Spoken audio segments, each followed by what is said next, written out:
नाभि के लिए या पेट के लिए या लोअर एब्डोमेन के लिए ये बहुत जबरदस्त एक्सरसाइज है।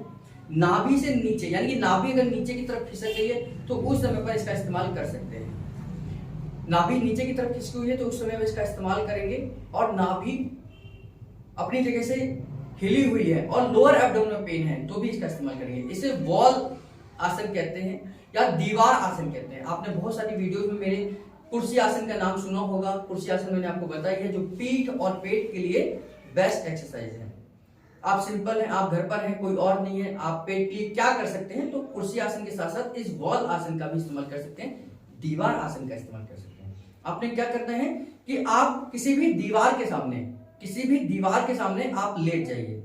अब क्या करना है, आपने दोनों पैरों को दीवार पर टिका दिया। जैसे मान लीजिए ये आपने पैरों को इधर से टिका दिया। अब धीरे थोड़ा थोड़ा आप आगे की तरफ आएंगे और पैर ऊपर आ जाएंगे। आपका हिप क्या है, आपके बटक्स क्या है, दीवार की तरफ और आगे आ जाएंगे और पैर ऊपर हो जाएंगे। फिर आप थोड़ा सा और नीचे खिसकेंगे और दीवार और आप नजदीक आ जाएंगे और आगे खिसकेंगे और आगे पहुंच जाएंगे, और देखेंगे कि आप कुछ देर बाद आपके घुटने बिल्कुल सीधे और पैर बिल्कुल सीधे, क्योंकि ये एरिया जो है वो दीवार का एरिया है, ये वॉल का एरिया है, ये दीवार है। आपका पूरा बटक्स, आपके दोनों पैर, पूरे के पूरे पैर दीवार से सट जाएंगे और ये एकदम 90 एंगल पर आप लेटे होंगे। ये 90 एंगल है।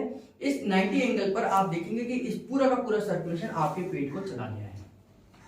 पूरा का पूरा सर्कुलेशन आपका पेट को जा रहा है, और पेट में जो भी समस्या है, लोअर एब्डोमेन में आपका यूट्रस प्रोलैप्स हो चुका है, ओवरीज में सिस्ट है, यूट्रस में फाइब्रोइड्स हैं, पीरियड्स इरेगुलर हैं, पीरियड्स रुक रुक कर आते हैं, कोई भी समस्या है आपको, नाभि से नीचे की समस्या, ये खास तौर से उन समस्याओं को ठीक करता है जो नाभि से नीचे की है।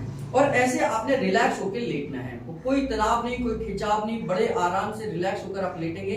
इस तरीके से 15 मिनट आपने लेटना है। जैसे कुर्सी आसन में आप 15 मिनट लेटते हैं, ऐसे दीवार आसन में भी आपने 15 मिनट लेटना है। और आंख बंद कर कर कॉन्शियस होकर, क्योंकि अनकॉन्शियस नहीं होना, नहीं तो पैर आपके गिर जाएंगे, और इस तरीके से लेटना है। आप देखिए जब आप इसको हटाने की कोशिश करेंगे तो वही कि आप थोड़ा पीछे खिसकेंगे, थोड़ा पीछे खिसकेंगे, पैर नीचे आते चले जाएंगे, आप थोड़ा पीछे खिसकेंगे और पैर नीचे आ जाएंगे, आप थोड़ा पीछे और खिसकेंगे और पैर बिल्कुल सीधे हो जाएंगे।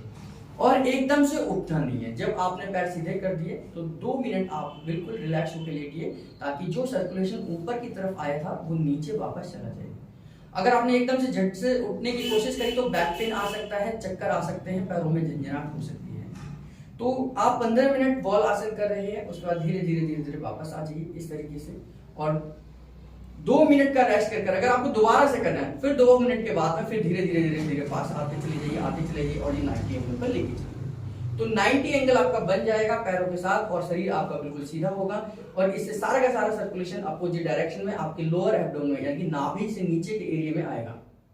तो नाभि से नीचे के एरिया में कोई भी अल्ट्रासाउंड की रिपोर्ट कराई हुई है, उसमें कोई भी समस्या है तो आप उसका समाधान हो जाएगा, क्योंकि ब्लड सर्कुलेशन का ही कारण है कि आपको कोई भी समस्या आती है। लैक ऑफ सर्कुलेशन ये मेन कारण होता है किसी भी बीमारी का। तो आपने सर्कुलेशन पूरा लोअर एब्डोमेन बढ़ा दिया, और धीरे धीरे जैसे आप वापस आएंगे तो ये सीधे सीधे करते हुए आप पीछे की तरफ खिसकेंगे और पैर नीचे वापस लेकर आ जाएंगे। तो सेल्फ कर सकते हैं, किसी की मदद की आवश्यकता नहीं है। हालांकि कुर्सी आसन में तो भी किसी एक व्यक्ति की जरूरत होती है, दीवार आसन में आपको किसी की कोई जरूरत नहीं है। इसका इस्तेमाल आप खुद अपने लिए उपयोगी कर सकते हैं। खाली पेट होना चाहिए, या खाना खाने के 4 घंटे बाद इस आसन का इस्तेमाल आप कर सकते हैं।